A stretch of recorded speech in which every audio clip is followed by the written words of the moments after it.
Oke, assalamualaikum warahmatullahi wabarakatuh. Pada pertemuan kali ini kita akan mengobrol-ngobrol singkat mengenai konflik yang sedang memanas di area Timur Tengah, yaitu antara Iran dan Israel. Sebelum kita ngobrol-ngobrol ini, Mas, gua akan mempromosikan kampus gua yang berada di Tangerang Selatan, bertepatan di Pamulang. Jika kalian yang baru lulus sekolah ingin kuliah dengan harga terjangkau dan bisa mau kuliah dengan jadwal yang kalian pilih, kalian bisa datang aja ke Universitas Pamulang.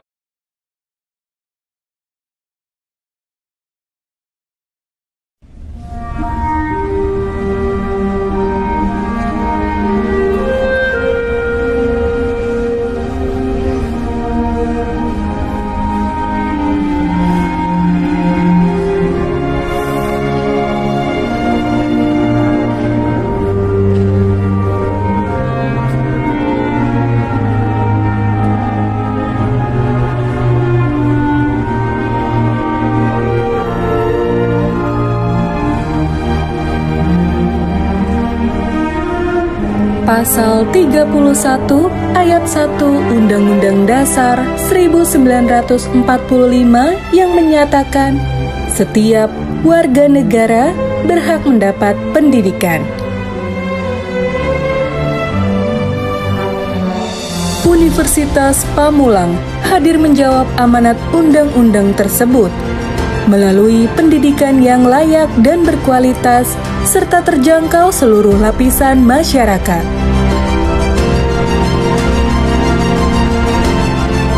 Berdiri di provinsi paling barat Pulau Jawa, Universitas Pamulang yang terletak di kota Tangerang Selatan menjadi perguruan tinggi swasta terbesar di Provinsi Banten.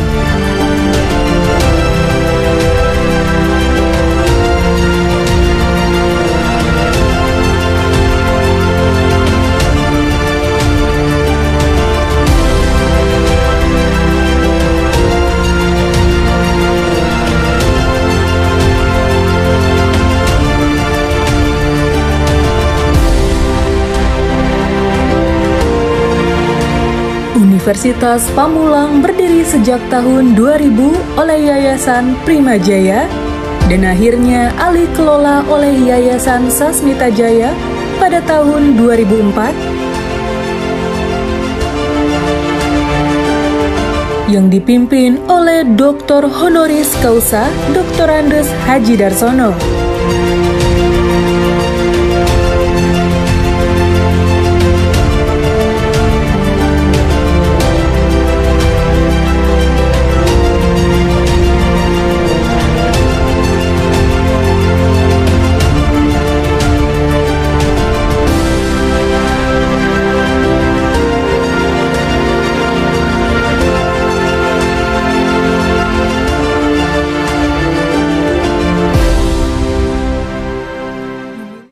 Assalamualaikum warahmatullahi wabarakatuh. Pertemuan kali ini kita akan mengobrol-ngobrol singkat mengenai konflik yang sedang memanas di kawasan Timur Tengah antara Iran dan Israel. Tanggapan Mas gimana tentang konflik ini? Ya, ini konflik panas ya.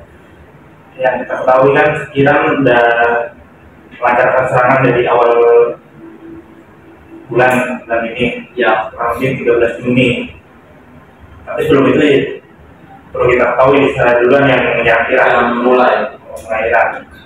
Ya, membombardir fasilitas militer, fasilitas nuklir, ya, dan itu menyebabkan tewasnya petinggi militer di situ. Ya.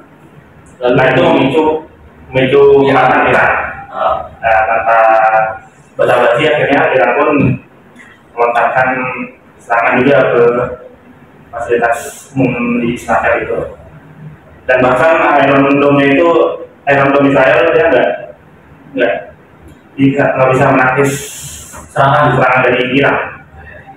Itu oke, panas bulan ini ya. Kan terang-terangan juga tuh Israel mau dibantu sama Amerika.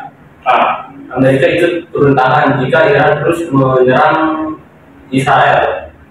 Dan apa negara-negara lain juga terus terang ya, dari kayak Cina, Korea Utara dan Rusia ini membantu Iran jika Amerika ikut-ikutan dalam konflik ini. Oke, kita tadi tentang tanggapannya. Kalau misalnya dampak mas, kan misalnya perang ini terus menerus memanas, katanya bisa memicu perang dunia ketiga. Jika perang dunia ketiga terjadi, apa dampaknya bagi ke negara-negara lain yang tidak ikut terlibat dalam perang dunia ketiga ini? Seperti krisis pangan, krisis minyak, krisis SDM, SDA, yang itu bakal terdampak semua. Seperti pariwisata, setiap seluruh dunia akan mati. Pariwisata akan mati, terjadinya kelaparan di negara-negara lain, apalagi negara yang nanti berkonflik dengan perang dunia. Misalnya nanti Iran dan Israel itu akan hancur lebur. Dan misalkan nanti China dengan Amerika itu pun akan hancur lebur. Dan itu nanti berdampak pada ekonomi setiap negara. Walaupun tidak kena dampaknya. Indonesia kan nggak ikut ya perang. Jangan bebas aktif, non-blok, dia pun akan merasakan sisi negatif dari perang tersebut. Ngomong-ngomong soal dampak, kan bentar lagi kan Indonesia dunia kan akan diselenggarakan ya tahun depan.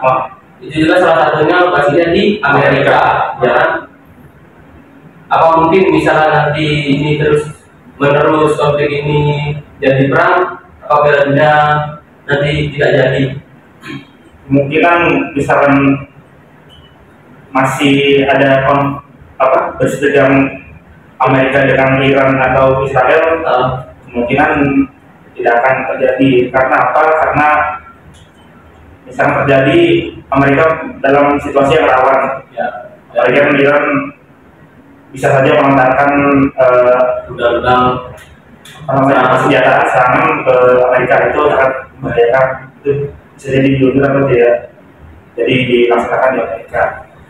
Apalagi kan kita timnas Indonesia ini kan negara kita sedang berjuang untuk masuk lolos ke Piala Dunia. Kita sekarang lolos ke fase 5. Oke, kita pindah sedikit ke Piala Dunia. Menurut lu Mas, tanggapan lu gimana soal pemain naturalisasi yang ada di Indonesia ini? Nah, sekarang lagi marak-marakkan nih pemain naturalisasi banyak nih yang gabung, itu tanggapan lu gimana Mas? Cukup baik sih, bisa mendobrak semangat pemain lokal Indonesia ya, pemain lokal lagi. Tapi itu kita nggak bisa terlalu bergantung sama naturalisasi. Kita harus mengembangkan bakat dari negara kita sendiri. Sepertinya Jepang nggak banyak naturalisasi ya. Iya. Jepang nggak banyak. Tapi dia ini Korea Selatan nggak banyak naturalisasi. Tapi dia solid lah, bisa tampil solid di sepak bolaan. Apalagi nanti lawannya yang Eropa ya lebih susah ada di Jepang sama Korea. Tapi itu yang naturalisasi tidak menjamin kejayaan sebuah timnas negara. Itu harus kita maksimalkan potensi dari negara kita sendiri. Kalau harapan gue juga sih ya chemistry-nya mungkin lebih kembangin lagi. Karena apalagi kan dia jarang ketemu sama pemain lokal kita. Paling kalau ketemu ya pas panggilan Garuda Calling pas mau timnas berlaga. Tapi kan ada banyak yang pemain lokal dipanggil kayak Beckham, ini Ricky, Sergio dan sama berita-berita naturalisasi kan sekarang udah terlalu banyak. Itu ya. Berarti tepat ya Indonesia melakukan naturalisasi kayak gitu ya? Cuman untuk jangka waktu yang lama sebaiknya kita memaksimalkan potensi lokal negeri. Terus apa lagi ya? Masih Nanti aja itu. dampak ini kembali di perang dunia. menurut gua perang dunia tuh sebenarnya jangan lah. Itu kita harus apa namanya, bersatu, nggak bisa, kita harus saling menyatukan gitu. Jangan provokasi negara seperti Iran atau Israel. Semoga ada kebijakan obligasi yang mendamaikan kedua negara tersebut. Perang itu dampaknya sangat buruk. Bahkan perang dunia ketiga aja dulu bisa menelan korban bisa sampai 100 juta orang. Jangan sampai kita terlalu. Kayak di Amerika ini sekarang banyak tuh yang demo Donald Trump kan, biar damai, jangan perang. Siapa yang mengatakan banyak kan yang orang di Facebook di IG, ayo perang, dia lah jangan sampai masa juga siapa kita tahu mau ini mau perang belum lulus saat baru juga mulai kuliah, baru juga apa baru masih kerja, itu kita udah mau tiba-tiba mau perang. Makanya itu kita sebagai rakyat juga bisa berpikir kritis, positif, harus tanggap juga, jangan memprovokasi, jangan formal lah, jangan apa perang dunia ketiga itu jangan sampai. Oke, kan kemarin kan Iran sama Israel kan saling serang rudal kan. Misalnya kalau perang dunia terjadi nih, perang dunia terjadi nih, itu kan bukan pakai rudal doang kan, pasti pakai nuklir. Itu gimana tuh kalau pakai nuklir? Bisa hancur apa enggak itu ya? Daya ledaknya kan luas ya, tambah punya zat radioaktif dan itu tersimpan selama beratusan tahun. Jadi misalkan Amerika kena nuklir, itu dampak radioaktifnya bukan di Amerika doang, nanti menyebar ya. Dan itu nggak bertahan sebentar, itu bertahannya bisa ratusan tahun. Zat radioaktif itu bisa menyebabkan kanker, kerusakan pada tubuh. Nah itu bahaya mungkin.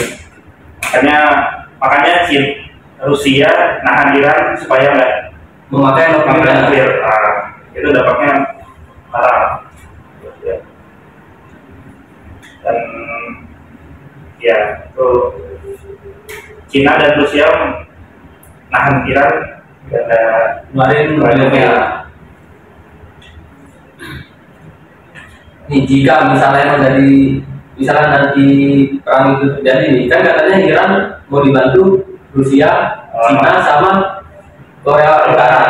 Itu kan satu sisi Israel dibantu sama Amerika dan negara Eropa. Itu karena tadi Rusia dan Amerika itu bersetegang dari kalau nggak salah dari awal 2020 itu kan bersetegang. Nah itu Rusia dengan inisiatif pasti pengen membantu si Iran. Dan Israel sudah lama berhubungan dengan Amerika, pasti dibantu sama Amerika. Dan juga Cina kan pasti sama Amerika, pasti kan dukung negara Iran tersebut. Oke lah Mas, mungkin itu aja lah Mas perbincangan kali ini. Makasih udah mau ngobrol-ngobrol tetap sama gua. Oke, kali ini gua tutup. Assalamualaikum warahmatullahi wabarakatuh.